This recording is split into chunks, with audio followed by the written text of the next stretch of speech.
নমস্কার সুপ্রিয় দর্শক, আপনারা দেখছেন আজ বাংলা 24 নিউজ ইউটিউব চ্যানেল। জানাবো আজকে বাছাই করা কিছু গুরুত্বপূর্ণ খবর। প্রধান খবরগুলি দেখার আগে খবরের শুরুতেই দেখে নিন আজকের হেডলাইন্স। বিধানসভায় ফিরল সৌজন্যের রাজনীতি। বিধানসভায় বিক্ষোভ বিজেপির। 26,000 চাকরি বাতিলের শুনানি শেষ, রায়দান বাকি। মণিপুরের রাষ্ট্রপতি শাসন জারির দাবি। মাধ্যমিক পরীক্ষা সম্পর্কে বিধিনিষেধ। বাংলায় একাই লড়ে 2/3 সিট নিয়ে ক্ষমতায় ফিরব, বললেন মমতা। বাংলাদেশে চূড়ান্ত বিশৃঙ্খলা। সিসিএল জিতল বাংলার ছেলেরা। আজ 1 ভরি সোনার দাম কত চলছে? আজ পেট্রোল ডিজেলের দাম কত? দেখে নেব আবহাওয়ার খবর। দর্শক, খবরের শুরুতেই যে গুরুত্বপূর্ণ খবরটির দিকে নজর দেব তা হলো, যখন বিধানসভায় আসেন রাজ্যপাল তখন তাকে রিসিভ করতে যাচ্ছিলেন মমতা বন্দ্যোপাধ্যায়। সেই সময় বিধানসভা কক্ষে ঢুকেছিলেন শুভেন্দু অধিকারী। সূত্রের খবর, মমতা তখন শুভেন্দুর কাছে জানতে চান রাজ্যপালকে স্বাগত জানাতে যাবেন কিনা। মমতা বলেন, যাবি না। উত্তরে শুভেন্দু জানিয়ে দেন তিনি যাবেন না। মমতার পাশে তখন ছিলেন বিধানসভার স্পিকার। শুভেন্দু তখন তার দিকে তাকিয়ে বলেন, এটা তো ওর কাজ, প্রোটোকল তাই বলে। সোমবার বাজেট অধিবেশনের শুরুতে রাজ্য সরকারে দেওয়া ভাষণ পাঠ করছিলেন রাজ্যপাল শিবি আনন্দ বোস, কিন্তু তাঁর বক্তৃতায় আরজি করে প্রসঙ্গ না থাকায় বিধানসভায় বিক্ষোভ দেখান অগ্নিমিত্রা পাল, চন্দনা বাউরি সহ বিজেপির মহিলা বিধায়করা। এমনকি রাজ্যপালের ভাষণ চলাকালীনও কেন্দ্রীয় প্রকল্পের নাম বদলে ফেলার অভিযোগে সরব হয়েছিলেন বিরোধী দলনেতা শুভেন্দু অধিকারী। সোমবার সুপ্রিম কোর্টে শেষ হয়েছে এসএসসির 26,000 চাকরি বাতিল মামলার শুনানি। রায়দান স্থগিত রাখল শীর্ষ আদালত। মিলল না যোগ্য ও অযোগ্য আলাদা করার সূত্র। বিতর্কিত নিয়োগ প্রক্রিয়া থেকে কিভাবে বাঁচানো যায় যোগ্যদের তা নিয়ে দিশা দেখাতে পারেননি কোনো পক্ষের আইনজীবী। এদিকে পুরো প্যানেল বাতিলের পক্ষে সওয়াল করেছে চাকরি প্রার্থীদের আইনজীবী মনীন্দ্র সিং। এদিকে মণিপুরে আপাতত রাষ্ট্রপতি শাসন জারি করা হতে পারে এমনটাই খবর। মুখ্যমন্ত্রী এন বীরেন সিংহ রবিবার পদত্যাগ করলে তার উত্তরসূরি নির্বাচন করে উঠতে পারেনি বিজেপির কেন্দ্রীয় নেতৃত্ব।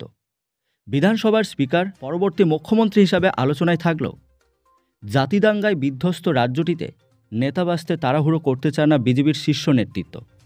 মণিপুরের রাষ্ট্রপতি শাসন জারি করার দাবি জানিয়েছে তৃণমূল। সোমবার থেকে শুরু হয়েছে মাধ্যমিক পরীক্ষা, আর এই নিয়ে একাধিক বিধিনিষেধ ও নিয়ম লাগু করেছে মধ্যশিক্ষা পর্ষদ। নির্দেশ, অভিভাবকরা পরীক্ষা কেন্দ্রে প্রবেশ করতে পারবেন না। ব্যাগ বা অন্য সামগ্রী নিয়ে এলে তা কেন্দ্রের বাইরে রাখতে হবে।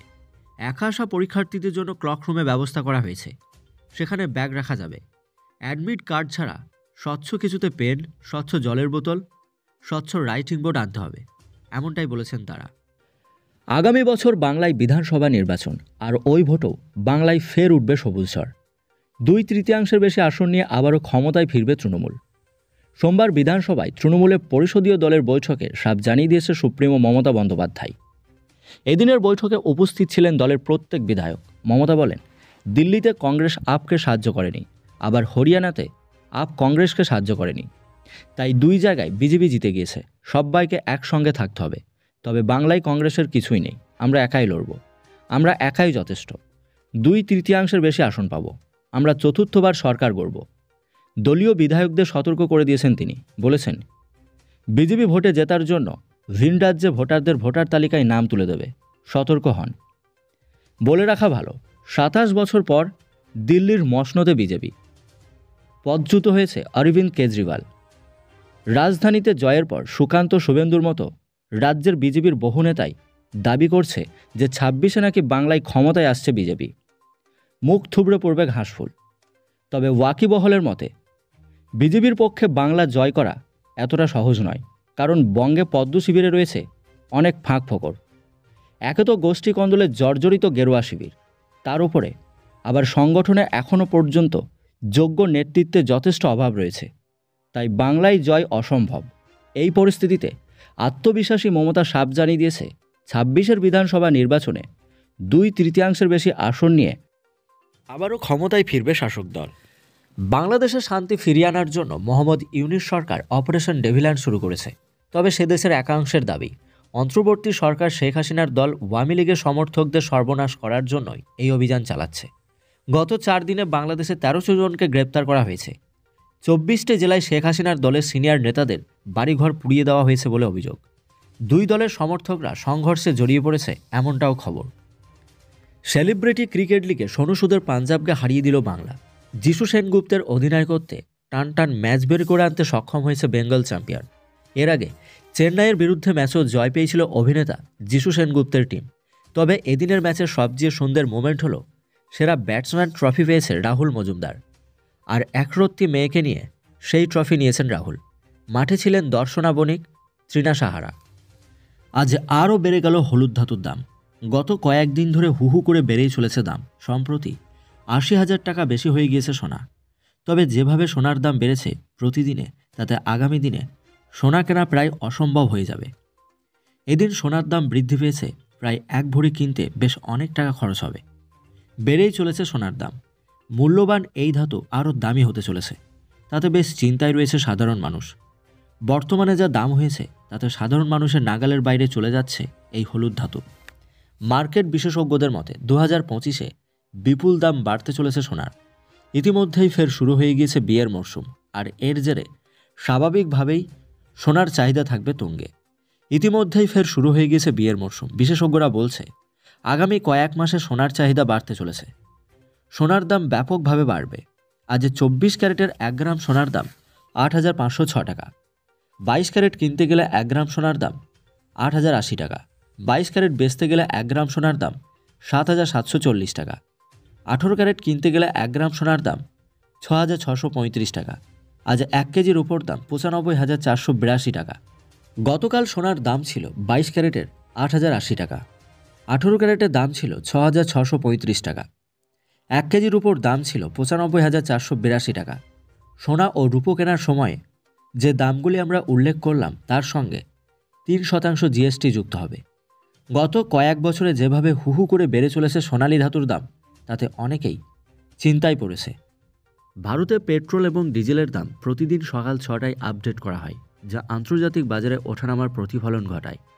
তেল বিপণন সংস্থাগুলি এই পরিবর্তনগুলি নির্ধারণ করে, যাতে গ্রাহকরা স্বচ্ছ ও সঠিক মূল্য সম্পর্কে অবগত থাকে। বর্তমানে বিশ্ববাজারে অপরিশোধিত তেলের দাম এবং মুদ্রা বিনিময়ের হারের পরিবর্তন সরাসরি জ্বালানি দামের ওপরে প্রভাব ফেলে। ভারতে বিভিন্ন শহরে পেট্রোল এবং ডিজেলের দাম আজকে কত চলছে দেখে নেব এক নজরে। আজ দিল্লিতে পেট্রোলের দাম ৯৪ টাকা ৭৭ পয়সা, ডিজেলের দাম ৮৭ টাকা ৬৭ পয়সা। মহারাষ্ট্রে পেট্রোলের দাম ১০৩ টাকা ৪৪ পয়সা, ডিজেলের দাম ৮৯ টাকা ৯৭ পয়সা। কলকাতায় পেট্রোলের দাম ১০৫ টাকা ৯৫ পয়সা, ডিজেলের দাম ৯১ টাকা ৭৬ পয়সা। উত্তরপ্রদেশে পেট্রোলের দাম ৯৫ টাকা ৯ পয়সা, ডিজেলের দাম ৮৮ টাকা ২৩ পয়সা। এদিকে মাঘের শুরুতে ভালোই শীতের আমেজ ছিল দক্ষিণবঙ্গে।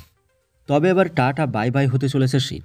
হাওয়া অফিস বলছে আগামী ২৪ ঘন্টায় তাপমাত্রায় খুব একটা পরিবর্তন না হলেও আগামীকাল থেকে বদলে যাবে আবহাওয়া। তাপমাত্রায় বিরাট পরিবর্তন আসবে। হাওয়া অফিস বলছে কিছু রাজ্যে বৃষ্টির পূর্বাভাস আছে। আলিপুর আবহাওয়া দপ্তর জানাচ্ছে আগামীকাল থেকে রাজ্যে বাড়তে চলেছে তাপমাত্রা পারদ। বৃহস্পতি এবং শুক্রবারের মধ্যেই তাপমাত্রা আরও ২ থেকে ৪ ডিগ্রি সেলসিয়াস পর্যন্ত বাড়বে। তবে ১৪ই ফেব্রুয়ারি প্রেম দিবসে ফের সামান্য ঠান্ডার আমেজ থাকবে, যদিও তা সাময়িক, কারণ ফেব্রুয়ারির মাঝামাঝিতে শীত বিদায় নিতে শুরু করবে। দক্ষিণবঙ্গে তাপমাত্রা বৃদ্ধির পূর্বাভাস। আলিপুর আবহাওয়া দপ্তর বলছে গত কয়েকদিনে পশ্চিমী ঝঞ্ঝা বাধা কাটিয়ে উত্তরের হাওয়া ঢুকছে, তাই এই শীতল বাতাস ঢোকার কারণে রাজ্যে শীতের আমেজ ছিল, তাপমাত্রা নেমেছিল। তবে আগামীকাল থেকেই পারদ চড়তে শুরু করবে, হুড়মুড়িয়ে চড়বে পারদ। এদিকে গাঙ্গেয় পশ্চিমবঙ্গে ঘন কুয়াশার সতর্ক বার্তা আছে। দক্ষিণ ২৪ পরগনা, উত্তর ২৪ পরগনা, নদিয়া এবং পশ্চিম মেদিনীপুর সহ দক্ষিণবঙ্গের একাধিক জেলায় ঘন কুয়াশার সতর্ক বার্তা আছে। হাওয়া অফিস বলছে আগামীকাল থেকে দক্ষিণবঙ্গের জেলাগুলিতে সর্বনিম্ন তাপমাত্রা ২ থেকে ৩ ডিগ্রি সেলসিয়াস পর্যন্ত বাড়বে। আপাতত দক্ষিণবঙ্গের কোথাও কোনো বৃষ্টির পূর্বাভাস নেই। উত্তরবঙ্গের জেলাগুলিতে শুক্রবার পর্যন্ত তাপমাত্রা বাড়বে। আপাতত তাপমাত্রা একই রকম থাকবে আগামী ২ দিন। দার্জিলিং, জলপাইগুড়ি, কোচবিহার এবং উত্তর দিনাজপুর সহ অধিকাংশ জেলায় কুয়াশার সতর্ক বার্তা থাকবে। দার্জিলিংয়ের পার্বত্য এলাকায় হালকা বৃষ্টির সম্ভাবনা থাকবে, জানিয়েছেন আবহাওয়াবিদরা। সাগরে যে ঘূর্ণাবর্ত সৃষ্টি হয়েছে তার প্রভাবেই কিন্তু এই আবহাওয়ার পরিবর্তন, বলছেন আবহাওয়াবিদরা। ঘূর্ণাবর্ত এবং পশ্চিমী ঝঞ্ঝার প্রভাবেই আবহাওয়ার পরিবর্তন দেখা যাবে গোটা রাজ্য জুড়ে। শুধুমাত্র পশ্চিমবঙ্গ নয়, বাংলাদেশের একাধিক জায়গাতেও এই আবহাওয়ার পরিবর্তন কিন্তু লক্ষ্য করা যাবে, এমনটাই বলছে আইএমডি।